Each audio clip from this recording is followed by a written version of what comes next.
Arts used in suicide prevention. What is this about? This review article looks at how the arts could help to reduce suicide. It looks at examples of people who have used the arts in suicide prevention programs and how it helped people.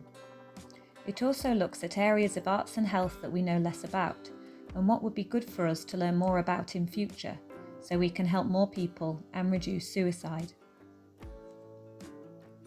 Why is it needed? Arts could be very helpful in suicide prevention, but not many people have looked at its effects fully. This review looked at all the evidence we have now and ways of using performing arts in suicide prevention. Facts about suicide. Suicide is a leading cause of death all over the world. There are around 700,000 deaths from suicide per year. More than half of suicides happen before age 50. There are many causes of suicide. Mental health problems, including what's known as common mood disorders like depression and anxiety, are a big cause. Other causes include chronic pain, illness, legal or financial problems, drug addiction, bullying or violence, and loneliness. Preventing suicide is possible. To prevent suicide, a person's whole life should be taken into account: their relationships, where they live, their healthcare, etc.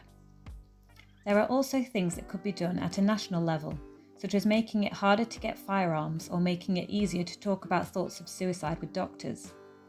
Teachers, caregivers, and support services can also be taught to notice warning signs and know how to guide someone towards help.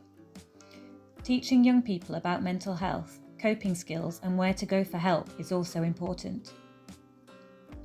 A main goal of preventing suicide is to reduce stigma. This is where people do not talk about it because of fear of being judged, though it's important to think about whether talking about it being widespread is a risk, as it might make suicide seem like a normal way to cope with difficulties. Facts about art. Art is expressing yourself creatively. Art can be used to teach people important things or help to understand experiences such as emotions and relationships. The arts can come in different forms. Art forms can include performing arts, visual arts, literature, culture, and digital arts. People and organisations are becoming more interested in the effects of the arts on health. The arts can have positive effects on mental and physical well-being.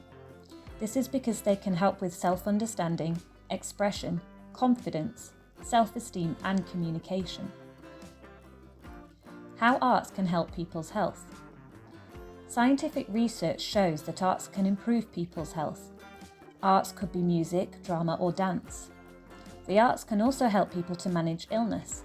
Performing arts, arts that happen live, such as drama, dance, or music, help people to use their imagination. This can create positive emotions and reduce stress.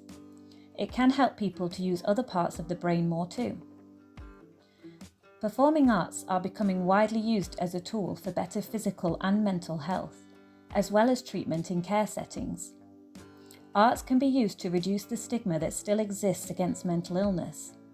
Interactive theatre, where audiences are involved in the performance, can help people to see if they hold stigmas without realising it and break down barriers between people with and without mental illnesses.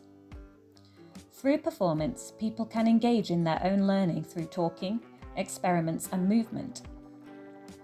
It is very important for the people leading these sessions to be trained well. Performing demanding activities that are not well planned could have negative effects on people. Taking part in performing art forms has led to physical improvements, such as blood pressure, heart rate, and immune status in patients with cancer, respiratory or cardiac disease, or diabetes. Dance and movement gave patients with mental illnesses a good way to talk and increase physical activity, and in patients with Parkinson's disease they reduced isolation. Some studies show performing arts lowers the risk of getting depression, as it helps improve self-confidence. Children and young people who took part in arts programs said it had increased their communication skills, anger management, and levels of well-being and resilience. Other studies showed an improvement in life skills, coping skills, an increase in school performance too. Art classes involving creative writing, dancing, or listening to music helped with feelings of support among healthcare workers. Different art forms can also be helpful for the caregivers themselves. They can listen to their own needs, reduce stress, improve empathy, enjoy breakthrough moments, and build a positive image of themselves and their skills. Performing arts can also be used for role-playing in the training of mental health workers. This can help with communication skills, empathy, and understanding of the needs of patients. In most cases, healthcare workers getting role-players training understood how to talk to patients with more kindness and reported greater satisfaction with their jobs. In some scientific studies, learners could watch role-play and talk about it.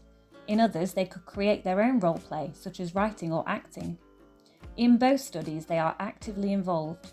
The role-play training seems to work better than passive training, such as reading about it, as it builds skills by practicing and changes behaviour. Performing arts can involve people in the creative process live at any level. They can watch, act, and change what happens in role-play. How did they find this information? Studies were collected from between 1981 and 2021.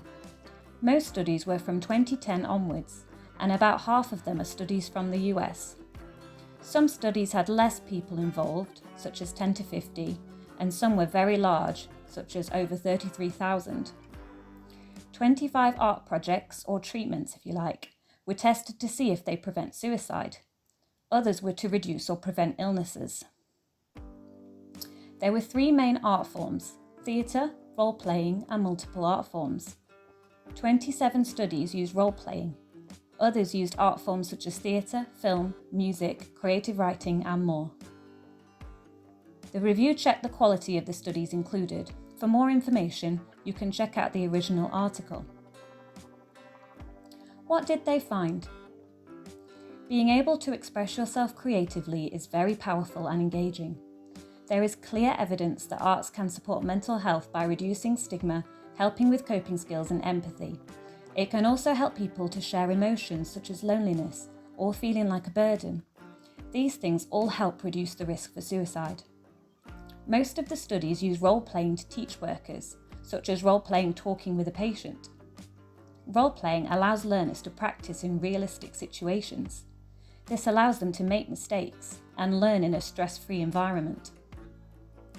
Training was good at changing attitudes and building knowledge, but we still don't yet know how it prevents suicide. Performance can help actors and audiences to share fears, which can make them feel empowered. Reducing this fear can help audience members to feel more confident to contact professionals about suicide. There were very few studies using just theatre techniques, so while the researchers say that theatre groups are widespread, it isn't studied much in medical research. So perhaps more research on the possible improvements in well-being from theatre groups needs to happen across the medical and social sciences. Using theatre in suicide prevention is not new, and theatre has been used to raise awareness and reduce stigma in education. Seeing actors using coping skills in a performance can help students give confidence to help their peers or get help themselves. Do the arts help to prevent suicide? Overall, using performing art techniques had a positive impact on suicide prevention programs. In fact, no studies shared any negative results.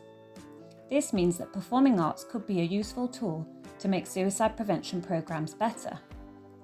We don't know as much about using art techniques in community settings yet. Very few studies gave details on costs. This is something that would be good to look at in future research. Another area we know less about is art techniques in less wealthy countries. While no negative outcomes such as reports of distress or harm in studies were shared in this review, it is possible that some may have happened but not been published. Research clearly shows that just raising awareness on suicide alone will not reduce the risk.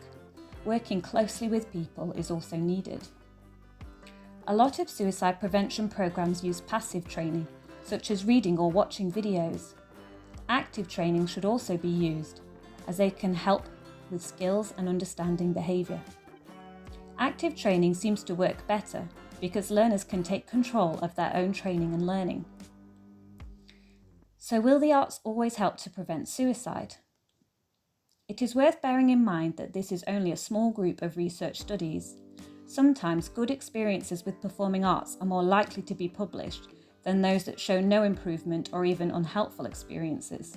So there is a chance that some of these studies only shared the good outcomes and didn't share bad outcomes that may have happened.